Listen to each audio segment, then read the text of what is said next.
கன்னமிட்டு மன்னவன் போல் லீலை செய்தான் தாளேலோ. பின்னலிட்ட கோபியரின் கன்னத்திலே கன்னமிட்டு மன்னவன் போல் லீலை செய்தான் தாளேலோ. அந்த மந்திரத்தில் அவர் உறங்க மயக்கத்திலே இவன் உறங்க மண்டலமே உறங்குதம்மா ஆராரோ.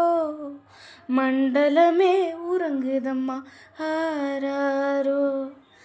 ஆயப்பாடி மாளிகையில் தாய்மடியில் கன்றினை போல் மாயக்கண்ணன் தூங்குகின்றான் தாலேலோ. ஆயப்பாடி மாளிகையில் தாய்மடியில் கன்றினை போல் மாயக்கண்ணன் தூங்குகின்றான் தாலேலோ. அவன் வாய் நிறைய மண்ணை உண்டு மண்டலத்தை காட்டிய பின் ஓய்வெடுத்து தூங்குகின்றான் ஆராரோ. ஓய்வெடுத்து தூங்குகின்றான் ஆராரோ.